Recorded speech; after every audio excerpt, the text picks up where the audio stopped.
Hi guys. A student of mine who is now long passed away used to show up for class after wearing himself out in the gym. He was a bodybuilder.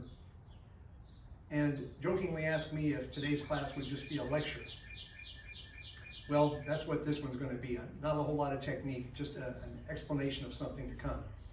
I want to start a little video series that's a little more instructive of concept than of technique. And I call it the geometry of combat. I don't know where this will take me because I've got a lot of ideas on it. But today we're going to start with square structure for the standing game. So square structure means, just as I am now, I'm standing with my feet square to my line of sight, assuming that my opponent is at the other end of my line of sight. What this structure does, and what it doesn't do, is important. But it's also important to remember that no matter what your structure when you're standing, it's always square to something. So if my opponent is over here, and I'm in more of a boxing structure, I am square to some imaginary opponent right here. And vice versa. If I've got a boxing structure orthodox over that way, I'm square to some imaginary opponent here. I also am reverse square to somebody over here to my left. That's much more specialized and unnecessary to get into today, but it's a concept. So, big deal. Why does this make a difference? So long as I stay in my stance, I never have to fight an opponent who's in front of me as I'm square. Well, if you want to think of it that way, if you want to think of it as a responsibility that you can avoid by simply staying in one structure, that's one way to fight. And a lot of people have made entire careers out of fighting like that. But I like to expand my horizons a little bit. So first of all, let me talk a little bit about the bias of a bipedal stance. Now what I mean by that is this: as I stand in this square stance, I've got really good stability along this line. If someone were to push me from this direction or pull me from this direction, the same direction, then I'm pretty well set up to resist that. The opposite is true when I'm squared up. At this angle, if someone were to pull on me or push on me, it would be nearly impossible to resist, provided that their pull and push had sufficient balance and base. So why is this significant? What difference does it make? Well, if you examine carefully how different martial arts stand, to me it stands out in stark contrast how significant this is. Let's take fencing. Now fencing takes up its structure in a world where, in sport fencing, in a world where you're on a 6-foot wide strip that is 40 feet long. You start out with about 20 feet behind you that you can retreat before you violate the rules and step off the strip. And another 20 some odd feet that you can go if you drive your opponent backwards. There's not a lot of room in the rules for going sideways. You have a little bit of room. It's 6 feet wide, just a little bit. So naturally, the stance has evolved to give you the greatest ability to move in that direction and to exert extension. I won't say force because you don't really try to hit too hard in fencing, it's unnecessary. Keeping in mind that what you're imagining is a needle-sharp pointed weapon made out of steel that goes in like a hot knife through butter on an unarmored opponent. So naturally, the management of distance is everything. And with this structure, it makes that work the best. It would be pretty silly to fence like this, of course. So your structure is always going to be biased towards movement and towards receiving pressure and relaying pressure and kinetic energy roughly along the line of your structure. So moving from fencing, I'll turn myself into a southpaw boxer now, it's still pretty darn close to being biased on the contested plane towards the opponent. It's definitely kind of biased more that way, but because, unlike in fencing, I strike with both arms, my rear shoulder needs access. So they slightly tilt the line when you get to boxing. Now you might say, well, okay, why is that biased in boxing? What does that bias towards and what does it bias against? It biases boxing's structure towards linear attacks.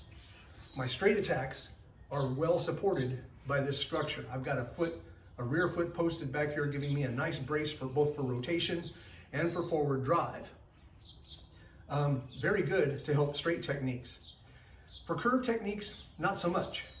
Now, of course, immediately I know that there are people watching this that go, but wait, I know a lot of boxers that throw mostly curved punches, or at least throw a lot of curved punches. Are you saying that stance isn't good for them? Yes. I'm saying it's not optimal for them. But that's not the point. The point is, these guys are either uneducated or very educated. They understand about the structures that they're fighting within. So let me explain. If I'm standing in a boxing structure, I can indeed throw a curved punch at an opponent who's here. Absolutely I can.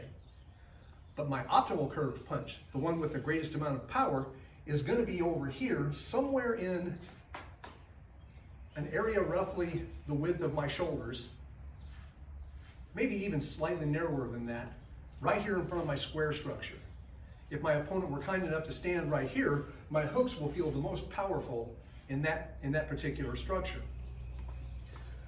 But because I'm biasing my boxing stance towards linear, then I'm giving preference to my straight punches, which is smart because the shortest distance between 2 points is a straight line.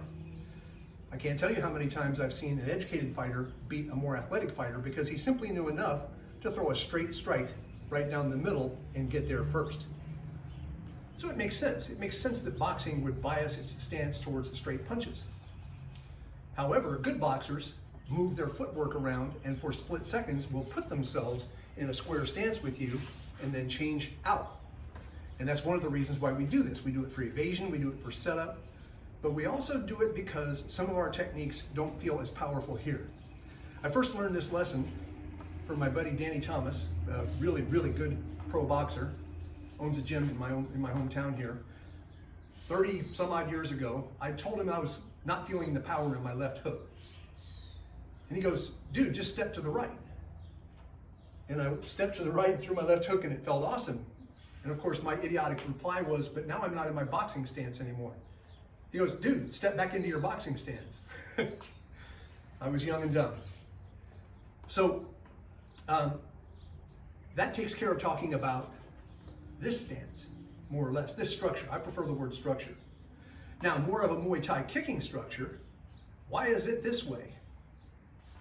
We do use the boxing stance in my system of Muay Thai. But the kicking stance has its own function. I don't like the name kicking stance. I prefer a different name for it, but my teacher uses that, so I want to stick to his curriculum. So now I'm biased towards movement going this way. Not quite square, but closer to square than my boxing structure was.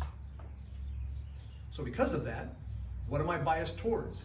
Well, I'm biased towards specifically round kicks with my rear leg and my front leg. If I move back to the boxing structure, this leg has almost no power on the round kick. If I can do some footwork tricks to give it some power, but I'm talking about just as I stand, without any telegraphing intent or telegraphing motion. And this leg is so far back, rotated so far to the rear, that it takes forever to get to the target. And here's something for you to understand. It's my opinion, as I stand square to you, that round kicks hit their peak power, especially if we're talking a horizontal round kick, hit their peak power at about 45 degrees that way. Now, if I just keep this structure that I'm holding right now and turn so that my finger's pointing at the camera, I'm in my kicking structure. In my anterior, I call this anterior kicking structure or anterior striking structure. Although the boxing structure is also an anterior striking structure.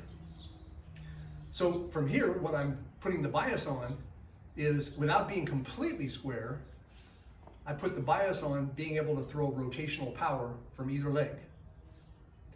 You can throw straight techniques from here. The teep of Muay Thai is notorious, but it's not their major weapon. It is a support weapon. They want to hit you with that round kick if you're out at long range. That's what they want to really blast you with. That's reflected in the structure. So you might say, well, can they box from here? Yes and no. Technically speaking, if the opponent is there, I would immediately adjust into a boxing stance if boxing was what was going on at this moment. It's not that big of a change, but it's important to understand the difference. So finally, moving on around our line here, we were here, we were here, we were here, and now all the way to square. So square also does have applications, direct applications, and not just tricky applications. And that is when I'm in the standing clinch with an opponent, it's foolhardy to turn sideways for any length of time in that clinch. I'm offering my leg for a tackle, if the rules allow a tackle. I'm offering this leg to be kneed, right? And it's also difficult to resist force side to side. And as it turns out, in the clinch, good square structure with your toes pointed out, which we call duck foot, it turns out that's a really, really successful structure to use in the clinch. That's outside of the purview, talking about why for too long is outside of the purview of this video, but there is a use for your square stance without trying to be deceptive and to move the opponent into the square stance. It's also possible, as I'm holding the clinch, or as he's holding me, that the clinch could break, and for a moment we find ourselves here. So, going full circle, understanding why we might end up with an opponent right here, and how best to strike in this situation is the reason for square structure striking training. And in my next video for square structure training, I'll move outside the realm of the theoretical and I'll go over some of it with you. Be sure to watch my podcast, be sure to listen to my podcast, The Martial Brain. It's at Stitcher and at iTunes, and all of the episodes, the 216 or so episodes I've done, are also available at my website, rpmartialarts.com. Take care, guys. Stay safe. Wash your hands.